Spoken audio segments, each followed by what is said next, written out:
Great. That was a wonderful session, and I think for people who are joining us on this next session with Jubran, I have the pleasure of introducing Jubran Alshahrani. Jubran, if I make a mistake in pronouncing the company name, please let me know. The company Madakhar. So it's wonderful to have you here. My understanding is you make the concept of saving a habit, budgeting a virtue, and really what you're trying to achieve is allow people, consumers, to achieve their financial goals. So I'm hoping that we can, in this session, we can go take us deeper in terms of what's happening in Saudi and share with us some of your journey. Jubran, if you don't mind sharing your presentation, and then you can take it from there. Sure. Okay, so hopefully, if you can put it in full screen mode, Jubran. It is in full screen. So please let me know, is that what you see on your side? Not totally, since not in the presentation mode.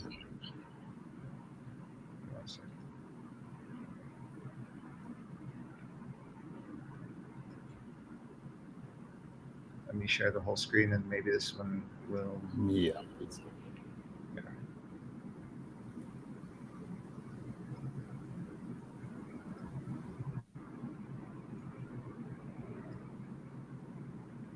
All right. Well, Perfect. thank you. Well, thank you very much for your time and for having me here. And just a great segue from the panel that we just had to just talk about and zoom in into what's happening in Saudi Arabia, and talk about exactly what's happening with open banking. So just to summarize a few key points, open banking is a phenomenon that's just taken over financial services. We see this in every region and in every financial sector. 2022 is the breakout year for open banking. There's a couple of banks that are now in that received the license to operate in the sandbox. We expect that to double by next year. We see open banking maturing, and as we just mentioned in the panel, we expect that to move into open finance and open economies going forward. There's just a lot of use cases that are available, and we believe that there's just a lot of room for growth in that area. And again, the final key point is a collaboration, right? It's from the regulator, government entities, banks, brokerages, exchanges, and so on. They all have to collaborate and have that kind of approach where we offer APIs and services. Moving on, and I won't stay too long on this slide, is just to kind of show the landscape of what's being done. And one of the key takeaways here is a lot has been done when it comes to open banking. A lot of regulations, a lot of central banks and government entities have been established to make sure that open banking is being implemented. And it just shows that within the next few years, back to the points that we just mentioned, we expect a lot of growth and a lot of support on open banking in the upcoming years. Zooming into the Middle East, we see that Bahrain specifically has done a lot of movement and a lot of great steps when it comes down to open banking, and I'm talking regulatory wise here. And it's one of the first countries to have here in the region to have full regulation when it comes down to open banking. Saudi Arabia with SAMA and CMA as well, they are working on open finance and open banking, and we expect open banking regulations to be out this year. We expect in the next few months a draft will be shared with all entities and the public to put in their thoughts on it and give that feedback. And then maybe by 2023, a full-fledged regulation for open banking will be out there. Egypt and UAE. Egypt, we mention it here because it's one of the biggest markets here in the region, retail-wise, and we expect we're as entrepreneurs, we want to see more work when it comes down to regulations down in Egypt. UAE is another open market. It took a lot of great steps when it comes down to open banking. Open banking payments are available in UAE versus Saudi Arabia, but yet a lot needs to be done on the regulatory side when it comes to UAE. Continuing on, when we look at the landscape in Saudi Arabia, I just want to just go through the key initiatives that SAMA has done which is the central bank here in Saudi Arabia. From e-banking rules to CMA FinTech Lab that they launched in 2016, formation of FinTech and establishment of regulatory sandbox. The e-commerce law was key to growing the e-commerce landscape, payment services and providers, and finally, the new rules for debt-based crowdfunding, open banking policy, which they just introduced, launching of an instant system, which is SARI, which is quicker payments, and finally, the introduction of data protection law, which is one of the key pillars when it comes down to open banking. So these are guided by the 2030 vision, and part of the 2030 vision is the Financial Sector Development Program, FSDP. And FSDP is a term you'll hear from a lot of fintechs, a lot of banks, and everyone in the financial sector, because this is the program where all entities collaborate. Back to that point on collaboration.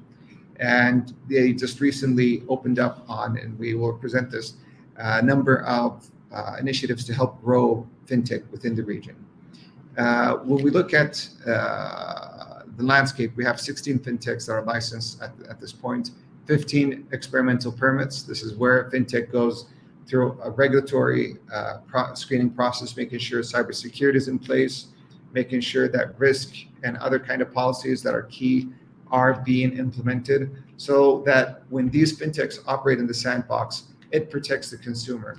A side note here, there has been a lot of fraud that has been happening in the market, and SAMA and CMA has put consumer protection at the heart of a lot of these initiatives, and that is why we have these experimental permits, is to ensure to protect the consumer. And finally, there's 15 startups permitted testing the SAMA sandbox regulatory up into 2021. We expect that to double. So from our position and with the that means there's going to be a lot of competition, and at the same time, it means a lot of use cases and a lot of innovation within the market. Just to quickly kind of summarize or go through how it's set up. So the 2030 vision has these three, streams or broader guidelines and goals, which is having a vibrant society, a thriving economy, and an ambitious nation. When we look at those two, thriving economy, definitely about growth, growing these new ideas, growing these new entities, and ambitious nations to have enable social responsibility. And with these two, financial inclusion, fintechs, and growing these kind of different environments is key to or part of and aligned to the strategy of 2030. And we look at different objectives, and I'll go through all of them, but offering diverse set of products, inclusive structure through higher bank accounts and SMEs. We just mentioned SMEs in our panel, so it is part of the strategy. More digitized economy, including higher levels of non-cash transactions. This is a big part of what they're trying to do. Financial stability and development of the digital infrastructure. So all these relate to open banking, and we can easily see the use cases that relate to open banking. So open banking will gradually, set up that infrastructure for those use cases and for those services. And that's what makes it an exciting time right here in Saudi Arabia. And by the way, Amr, if there's any questions that pop up, I'm more than happy to take them now if there's any, or if there's a couple of questions. You just let me know. So just quickly talking about the initiatives within the FinTech program and how it relates to SAMA. We see that there's 11 initiatives that they've launched. Starting with speeding up cloud. Cloud has been a challenge for us as a FinTech. There's not a lot of cloud providers that have this easy access for entrepreneurs to set up. But we see this at the heart of the strategy, and we expect more cloud providers to provide in the kingdom. Reason for that is by regulation, all data needs to be located in the kingdom and hosted within the kingdom. So that kind of gives you limited options on what you have for cloud services. Having accelerator policies and making sure that these kind of technologies are supported through regulation as part of the Ministry of Communication and Financial Technology. They're trying to set that up and making sure that fintechs are supported, implementations and activation of open banking activity. As we just mentioned, there's a lot that's being done on it. Enhancing innovation related to financial technology of the central bank. Again, the central bank is pushing for that innovation, making sure that fintechs are being supported. To that point, empowerment of fintechs organizations within the framework, making sure that fintechs are taken seriously, and they are now part of the regulation process. And the same goes for the CMA, which is the Capital Market Authority. So with the central bank and the Capital Market Authority, they'll make sure that fintechs are part of that regulation. Defining funding sources and making sure that there's enough funding when it comes to fintechs. Fintechs are expensive, and they want to make sure that that lifeline when it comes down to financials is available. Branding the kingdom, making sure that it's one of the hubs, if not the hub, for fintechs in the upcoming years is a big part of it, and that just shows the push from the government when it comes down to fintechs. Enhancing knowledge about fintechs in Saudi Arabia, supports that idea by making sure that there's enough outreach programs when it comes to international markets. They want to make sure, fintech is, or Saudi fintech, which is an entity that supports fintechs here in the kingdom. You see this in some of the other countries. There's Fintech Hive in Dubai, for example, and they want to make sure that they support fintechs. And finally, coordinating local and global partnerships just to make sure that the market is open enough and there's more collaboration also with regional players and international players. So, we see that the main entities, whether it's the Ministry of Communication, the Central Bank, CMA, Munsha'at, which is the SME authority here in the kingdom, and finally Saudi FinTech, which is the entity to help support fintechs. So moving on here, I'm just going to quickly go through the consumer trends. The gist of this slide is just to say that there is a lot of consumption, there's a lot of need, and there's a lot of adoption when it comes down to e-commerce. And when you look at these numbers, let's say the median age right here is 31.8. That shows millennials are a big part of the market. And this shows that there's a push to make sure that these kind of financial services are innovative and meets their needs and their requirements. When we look at consumer trends in financial services, we see that financial inclusion isn't a big issue here in the kingdom. There's a lot of spending from points of sale, and we recently saw this increase in the last 3 months, and we expect that to continue to grow. So in total, the market here, when it comes down to financial spending and the demographic, is very encouraging for fintechs in general. And open banking being the part of the infrastructures that support these kind of services shows just the amount of promise that exists within the market. Just to take another look at the landscape and specifically on the different entities that exist within the market. So we have 32 licensed banks. We expect this to increase by 3 more banks that are digital. They have not been announced yet. There's 252 investment funds. So there's a lot of funds that need to be catered to. The banking sector, by the time we did this report, was 832 billion USD. And this just shows the amount and the depth that the market has. Fintech sector has grown. Up and now there's 110 fintech startups. Again, we expect that to double. There's a lot of push from the government. One of the fintech unicorns we have is STC Pay. That's from the Saudi Telecom company. Up until now, or up until October 2021, there has been 750 million. If I ballpark this to the numbers that we have, I think it has exceeded that number, maybe down to 940 up until this point. Just to look at the banks, when you look at customer deposits, you have your top banks right there. The capital markets, again, you look at the top banks over there.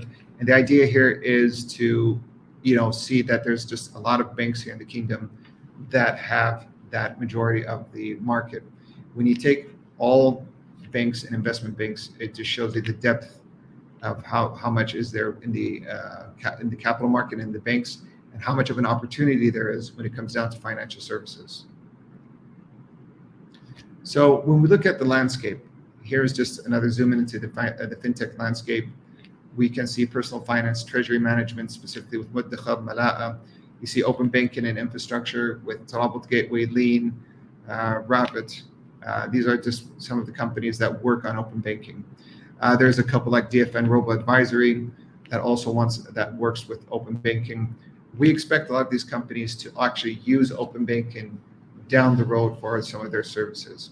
And that just shows the amount of opportunity that there is.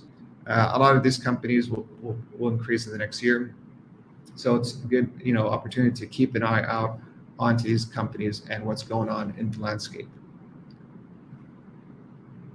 So, just to talk about the timing is great for open banking.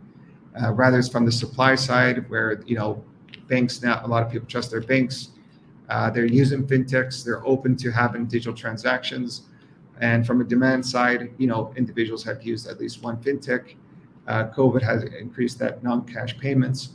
And just looking at these two sides, and then as we discussed, the enabling policy of the infrastructure, it just shows that there's a push, and it's the best time to get into open banking and open finance on that perspective.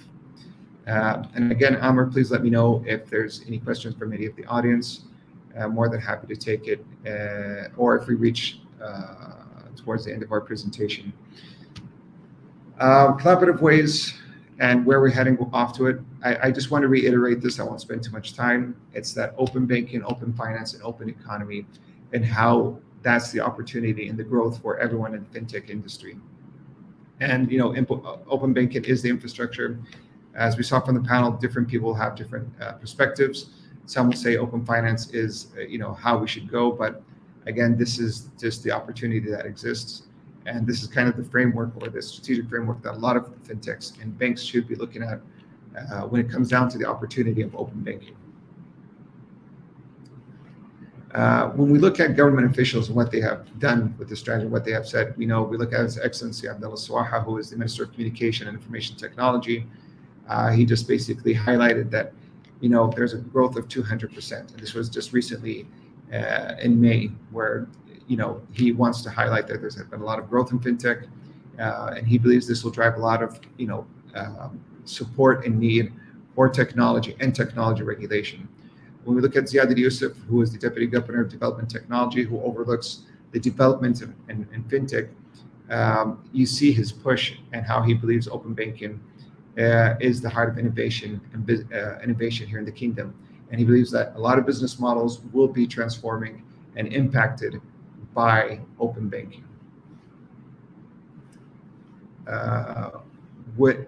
Overall in conclusion and the way forward, and just to summarize what we've heard from the panel and from this presentation, is just 2 points. One is regulatory nudges and growing competition. This is from a white paper we did with Whiteside, and basically we believe that there's a lot that needs to be done on the regulation side. We don't want to rely 100% on the regulator, but the regulator can help fuse that cooperation and that work that's going to go back and forth between the different entities and the different companies that are working within the sector. In addition, there's going to be a lot of competition, a lot of use cases and that competition will drive different use cases, and that's good for the innovation in the market. Eventually, within the 5 years, there could be more consolidation, or some of the startups not being able to continue on within the journey. But a lot of use cases will be centered on these applications, and that'll just open up the innovation and push the financial sector to that open finance and open economy. And the futuristic evolution is the second part, and that comes down to what banks are doing, what fintechs are doing. We just saw the Minister of Telecommunication and Information Technology talking about that. It'll be the backbone of open banking, making sure that APIs are available, rather it be from government entities, banks, or other businesses. Integrating these different APIs opens up new use cases and opens up opportunity to integrate more technology. So whether that's from wearables down to the metaverse, these are all going to be platforms that open banking will be a part of. So with these 2 points, we conclude our presentation. Hopefully I didn't go too quick through the presentation, but I do want to hear the questions and take a few questions if possible. And off that note, I want to thank you all for being with me here today. And I will, end the presentation there and just take any questions, if there's anything, Amr, from your side. Sure. Jubran, thank you. This was very, very comprehensive, a lot of information. So some questions, I think maybe the audience is also more interested to know more about your own journey. You've been operating for a couple of years, and probably by now what you would do differently. There's a lot of activity, as you said, in 2022, a lot of clarity, a lot of regulations. 23 going to be a bigger year. You mentioned timing is important. You mentioned cloud. If you were advising somebody, a fintech, trying to establish in Saudi, what are the things that you would say go faster, or what are the things that you say go slower? Excellent point. I would say go faster when it comes down to technology. Going through the regulatory process, which we have been through along with other fintechs, um, you know, is, let's say, time consuming. Making sure that you have all these policies up, setting up cybersecurity, setting up risks, and so on. For an entrepreneur or for a small business, this can be a bit challenging or can be seen as a mundane process versus developing the application, developing the APIs, or developing the technology. And the further you have your technology, the easier it'll be to meet these regulatory requirements. So I say double down on your technology, double down on what you have on your application, on your platform, and then work with the regulator to be compliant with what they need. Also, the regulator is, in the process of developing these regulations, so there's not 100% clarity. We expect all the APIs that we developed to be changed in the next few months as more regulation comes in with more specifics, or they may not go into the specifics of the APIs. So that's why I say just do the technology, have your team up, and look at monetization. I think that's a key thing about here in fintech. If you're a startup and you cannot monetize your business, it's very hard to continue that journey as you go and try to get capital out there in the market. So look at those two things, worry about the regulators after that, and be prepared for them, because it does take time to prepare for those points. So one question, what does your experimental license allow you to do? Does that limit how many customers you can sign up with? How does that work? Excellent. So the key thing, and why Sama set it up this way, is to protect consumers. And like I mentioned, there was a lot of fraud that happened in the market, especially in the Middle East. Texts going out, people sharing their OTPs, and they want to make sure that fintechs that enter the sandbox can protect the consumer. So they're resolving that one risk. The second one is it is onboarding users at a certain limit. I think it changes from one company to another and one industry to another, but there is a limit. And the reason why is just to test that application. Can it handle it? Can it handle those API calls? Is there any cybersecurity threats that they see? And just trying to understand from both sides, because we do give feedback to Sama. Sama talks to us almost on a weekly basis, gets that feedback from us. How does it look? What are the struggles that you have with banks? How about users? Are they enjoying what they're seeing? Is there any gaps that you've seen so far? So that's kind of the process when you're inside the sandbox. So it's similar to, again, what's in UAE. You have like this for the experimental sandbox. There's a stage 1, stage 2, stage 3, and then eventually you graduate, and then you can open the door fully.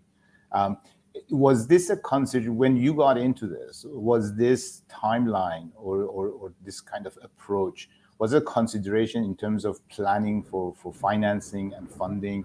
How important is that for somebody who is trying to do what you've done in Saudi?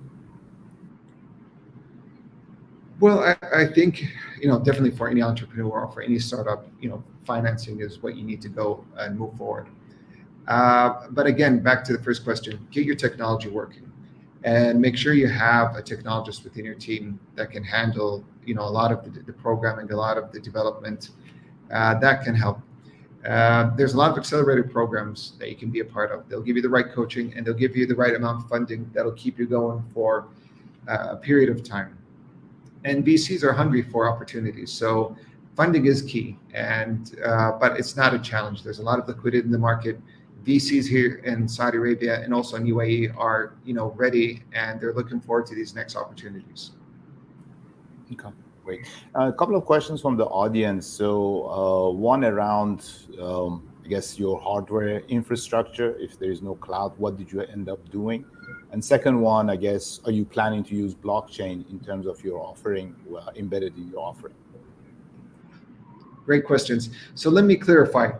Cloud does exist, but there's only a limited number of vendors that offer it because everything has to be hosted here in the kingdom. So there is a vendor that offers it. We use Oracle. We have no physical infrastructure, and that's something that the regulator had to accept. Imagine a regulator that goes to banks, wants to see the land, wants to see the servers. Now you're telling them it's all virtual, nothing. I don't have anything physical. So a lot of all the fintechs, do not have a physical infrastructure. They're all on the cloud, whether it's Oracle Cloud, whether it's some of the local telecoms here in the kingdom. Google will be opening soon. I believe by 2023 they'll be fully functional and operated. So that's one infrastructure you can use. There's talks with AWS. Hopefully they'll be here by 24, 25, and that's how you do it. You don't need a physical infrastructure. On the second, I'm sorry, what was the second question? Blockchain. Are you planning to use blockchain embedded in your offering or not? So DeFi and blockchain and setting up that infrastructure is very intriguing, but it hasn't been fully embraced here in the kingdom. They're working on it. They're working on cryptocurrency or a digital payment, digital currency that framework that they're working on. The simple answer would be no, not at this moment of time. But we're keeping an eye on it as an option later on as an infrastructure that will have DeFi options for people that use the application. Okay, fantastic. And in working in terms of the solution that you're providing is more focused on the budgeting, expense management, goal setting, correct? Correct. That's one part of it. Yes. So, sorry, go ahead. I mean, my follow-up to that is you are dependent in having the open APIs to pretty much most of the banks in Saudi to expand and scale your user base. Do you get clarity from the banks as far as their timing to open up? Is the plan in 2022, 2023, and how do you manage that? Great point. When we first started with the application, we were talking about either scraping, backward engineering, or just doing APIs. But we went with APIs. We said we want that official handshake with the banks. And then lucky enough, SAMA announced the Open Banking Initiative, and it just worked from there. The way we're setting up our application is we want to integrate APIs from different entities, whether it's from financial services, different government entities, other businesses, and offer services to the user. So it's a one-stop shop where they 3 clicks away from either getting a mortgage, maybe later on finding that exact home that they can get a mortgage for, processing the payments on the application via open banking payments. So that's how we're looking at it. We rely on the banks, and the good thing about SAMA is SAMA pushed the banks to open up their doors, have a conversation with us. And a lot of these banks are now working on the back end because I think they're trying to figure out their strategic position, but now SAMA has pushed them to make sure that those APIs are out there. Our expectations by the end of Q3, at least 3 to 4 banks will have open banking APIs out there specifically on information, and we believe payments will be ready by H2 next year. I would love to have it sooner, but that's our expectation. Banks are open to kind of do sandbox kind of activities, and it depends from one business to another if they want to go through that route or not. I appreciate for that. I think we've come to the end of this session, Jubran. I wanted to thank you for sharing a lot of, I think, detailed, clear information for our audience. Best of luck, and hope to see you soon. Thank you for having me. I appreciate it. Thank you.